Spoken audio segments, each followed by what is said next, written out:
Support for WXAV 88.3 FM and WXAV.com is being provided by Bookies, new and used books. Bookies is an independent bookstore located at 10324 Southwestern Avenue in Chicago. They have a collection of new and used books and accept book trade-ins and donations. More information is available at bookieschicago.com and on Instagram at bookieschicago. Support for WXAV 88.3 FM and WXAV.com is provided by Northwest Community Credit Union. Northwest Community Credit Union is located on campus inside the Graham School of Management and offers financial services for the St. Xavier community. Services include student credit cards, student loans, and other financial resources. More information is available at nwccu.com. This podcast is being brought to you by WXAV 88.3 FM and WXAV.com. WXAV, bringing the best podcasts to you.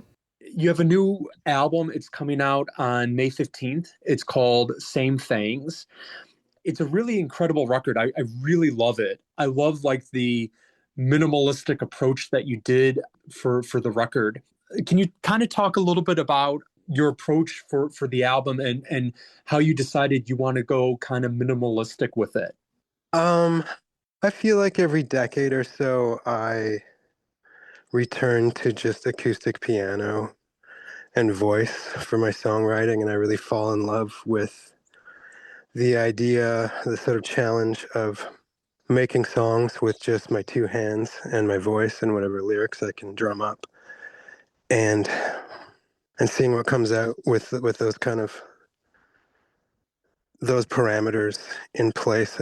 And yeah, I feel like every 10 years or so, I really fall back in love with the piano. And so I've been writing mostly on the piano for the last couple years. And I post those songs onto a Patreon page that I have on a more or less monthly basis. I will put up new songs. And like I said, for the last couple of years, they've been really, for the most part, really piano based. And then, you know, every few years I'll go through the songs that I've been putting online and kind of curate an album and re-record them into a proper record. And that was the case with these songs. But like I said, most of them were just piano and voice, or maybe synth and voice, you know, a couple exceptions here and there, some drum machine. But most of them were really stripped down. And then in re-recording them, I brought in some collaborators to add some new flair, some guitar here and there, some strings on a few songs. The guest vocals of Elbow Kiss, who's an amazing vocalist, lives here on the island. And kept it sparse though, you know, like I didn't want to put all that stuff on every song. It's really just sort of every song kind of has the piano, my voice, and then one or two other elements added, if that, usually just one, to sort of keep it sparse and keeps the piano and voice to be the kind of red thread that runs through the record. It's so effective and it's really powerful. I mean, the first time I listened to it, it really blew my socks, the amount of, you know, like really raw emotion that you get on Same Fangs. And for me, one of the standout tracks is your lead single, which is Time Bomb. I mean, you have a really like foreboding piano arrangement on it. It's really, really powerful. And the lyrics are fantastic too. I was wondering if you could share just kind of your approach to writing Time Bomb and what was some of the inspiration for that song? It's a convoluted one. It's kind of a long story. I can try to make it, I'll try to use broad strokes and make it as brief as possible. In 2023, my old band Sunset Rubdown reunited, which was a bit of a gamble, but the reunion and the reunion tours were really fun and successful, and we basically became friends again. And I thought the music we were making was good. So it was a success. And I, as a kind of nod to that success, when I got home, I wrote a song called Listening to Music in Cars, because that's something you do a lot on tour.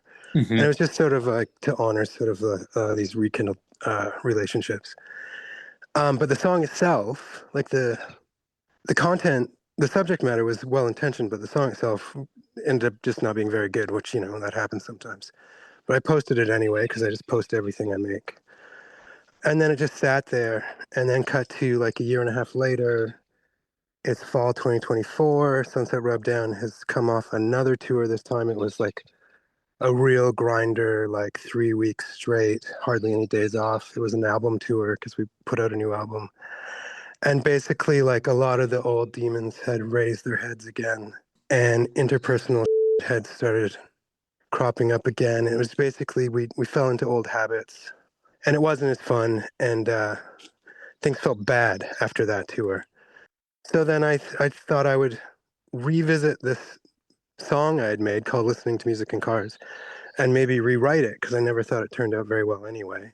And in rewriting it, maybe I could explore just personally, because I kind of use music as therapy. In rewriting it, maybe I could explore sort of like what had happened on that tour and why things fell apart and what it all meant. I tried and I failed. I couldn't rewrite it. It's just not a great song. And I ended up writing Time Bomb instead, a completely different song, which is kind of about everything I just said. So that, like a lot of the songs on this record, it's kind of meta. It's about songwriting. It's about being a musician. It's about being in bands.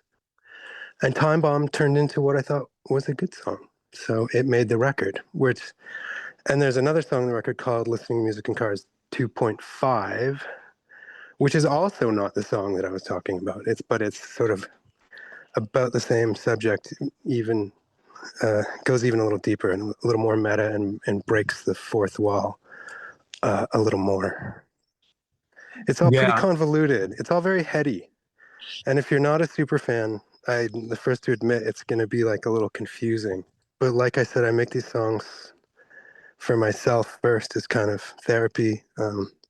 Playing them as kind of catharsis. So, if it's confusing, I'm sorry. I don't ask you to crack open Google and figure it all out or anything. I'm not trying to put out riddles. They're just, these are the things that were on my mind when I wrote these songs.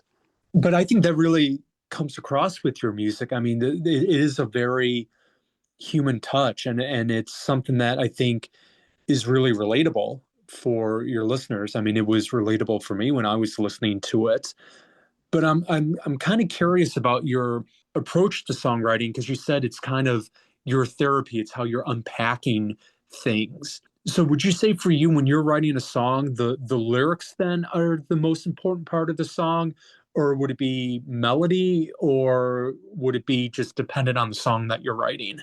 I would say it's probably case by case, but in general, the music comes first. It's usually what comes out of me a little more naturally. And then I'll have a bunch of music and a song structure that's more or less almost put together.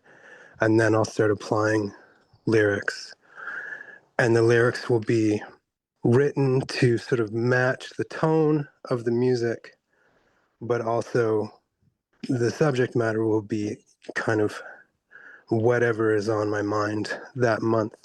The songs are kind of end up like journal entries in a way, like monthly journal entries. And sort of the therapy side for me, playing the piano, that's where the sort of catharsis comes in. Just the physicality of it, sort of the tactile nature of, feeling the patterns play out under your hands. There's something very rewarding about it, like on a physical level. It's really hard to explain, but it is a kind of catharsis for me to be able to couple those things, like sing out loud that's bothering me while playing these riffs that please me. Yeah, no, that makes sense. That makes sense. Again, it's all about like that self-expression and everything. It's really insightful for me as a fan listening to it, because it does feel like therapy. I mean, in one of your songs you have it's a Red Long Headlock. You have the lyric that says, "I'm freaking out because I'm a middle-aged and thick-necked now. There's no water weight from shipwrecks anyhow." I mean, you're not afraid to go deep with self-exploration and everything with your lyrics. And I think that's really, really brave in today's environment and everything. So I'm kind of curious for you with when you write a song and you look back on it, do you ever look at it and go, oh my God, that's way too personal or way too revealing, like I'm putting myself too much out there? Or is that for you the whole process is just you see it all, you see the happiness and the struggles and everything in between? For me personally, I have a kind of policy, like if it's just for online, like my Patreon subscribers. Mm. If I make it, I'll share it. I'm the first to admit that a lot of the songs up there are not my best work, but they're just me. That's me. That's where I'm at that month, and it's whatever experiment that I conducted that month. And yeah, sometimes, like, I never delete anything. If I make it, I share it, and it'll stay up there. But there are songs where I'm like, oh man, I was really like in it that month, and I kind of wish I could take that one back. Like, I wrote a song called "Somewhere Warmer" after my dog died, and it's just like Oh, it's I'm so so sorry. cheesy. It's so corny, and it's about a dog. And I knew at the time, I'm like, I'm writing a song about my dog. Like, come on. But it's just like I couldn't help it. I was so devastated at the loss of I needed to like sing about it. And I did, and it's still there, but it's this very corny song. But I Mhm. mean, like I said, I gotta leave the things up there. But I have to say too, like singing about personal, you say it's brave. Um, maybe in some way it is. There's a big part of me that struggles with the question of whether or not it's just trivial and Mm. um, just self-involved, inward-facing, navel-gazing stuff when we live in a time when there's so much going on that needs to be fixed Yeah. and needs to be addressed. Sometimes I'm like, well, why aren't I addressing these things? Why aren't I singing for maybe a higher purpose or something? But then I usually come back to the answer that like it's just not what comes naturally, and I got to just do what I do and try to do what I do and do it well. And that's sort of the best and most authentic and sincere way that I can try to contribute to the world in a positive way. If I start singing about politics and stuff, I'm kind of out of my depth. I'm a bit of a poser, you know. And it doesn't really help anything. I think that's my take right now. Yeah, no, that's understandable.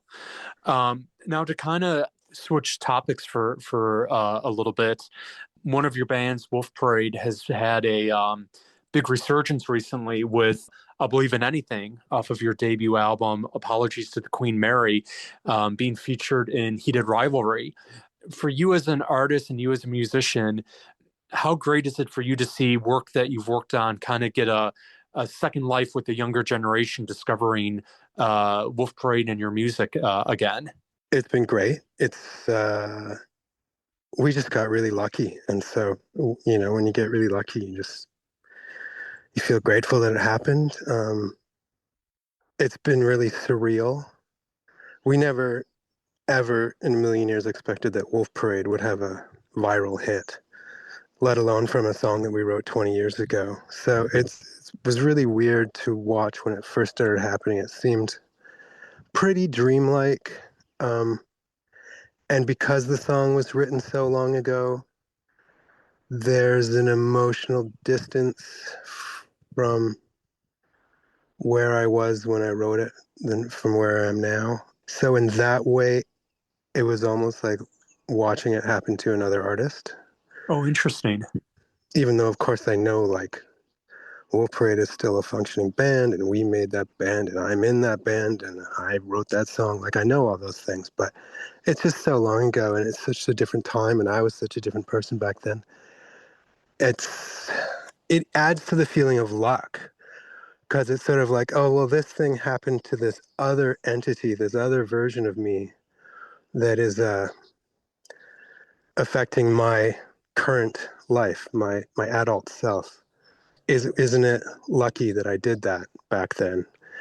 And then yeah, we just let it take its course. We definitely didn't try to force it or capitalize on it in too crude of a way. We just wanted to let it do its thing.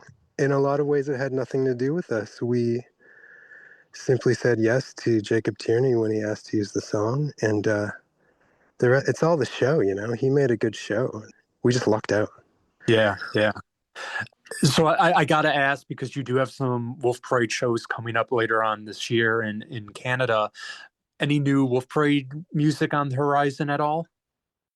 There are talks of making some new music for sure, which I realize is not the same as making the music itself, but we're talking about when we can get in the studio together and start hammering out some stuff. Dan and I have been passing some demos back and forth that we think will work for Wolf Parade, and I think there's some cool stuff there. And like I said, it's just talking right now, but that's further down that road than we've gone since before COVID. So Wow. I'm excited by it. And yeah, we're just excited to be playing these shows and to be playing again. We're down to just a 3-piece for the most part now. Sometimes our friend Tim comes out with us, but a lot of times it's just the original 3 members now, and that's sort of got a charm to it for me. It feels really, I don't know, pure, for lack of a better word. Yeah. I just got 2 more questions for you, and they're kind of fun ones. Over the last few years, we've had a massive resurgence of records and vinyl records and everything. What's one album that you would recommend if you're a record collector that everyone should listen to on vinyl? I don't know. I mean, I just got, just a couple days ago, the latest Kate LeBon record. Oh, nice. It's called Michelangelo Dying. Mm-hmm. Have you heard it? I've heard that she released it, but I haven't heard the album yet. Oh, it's so good. Mm-hmm. Just the production, and it's just got such a vibe to it. It's so dark, but so catchy at the same time. And the production is really wild and like a little bit murky, a little bit lo-fi in ways that I love.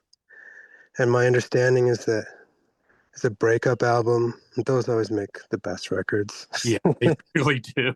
And then I was listening to an interview with her, and this cool detail that she had it completely mixed. And then she was like, no, it's just not sad enough. Like the vibe is just not dark and sad enough. She went back and redid the whole thing to match sort of the mood of where she was at. And I don't know, I feel like you can hear it. It's a great album. Whether you not want it on vinyl, I don't know. It's up to you, but definitely give it a listen. Oh, that's awesome. That sounds great. I've never heard it say it's not sad enough. We need to remix it and make it sadder. That's fantastic. Yeah. And the idea that you don't change, the chords or the words, just like the actual tone, the actual EQ of the record could be sadder. I love that idea. Yeah, it's a great idea. So the final question I have for you is, college radio station, WXAV is a college radio station. It's a small community radio station. For you as a musician and for you as an artist, what does that college radio and that community radio mean for you and for other musicians like you in that? I don't really know. I don't know if I have a very succinct answer to that question. I think, when I was a kid, when I first moved to Montreal and was working terrible jobs, I listened to a lot of CKUT, which is the station that comes out of Concordia, I believe, and discovered a lot of things, so new music and stuff about the city through listening to that. And I think it's a great way for bands and artists to get their music out to students, of course, and in a way that is organic and not too commercial. So I don't know, there's nothing really bad to say about it. Awesome. Spencer, thank you so much for the conversation. And again, the new album is called Same Fangs, and it arrives on May 15th. Yeah, thank you so much for having me. I really appreciate it. Thank you very much for listening to this WXAV 88.3 FM podcast. Be sure to visit our website, wxav.com, for more information on your escape from ordinary radio.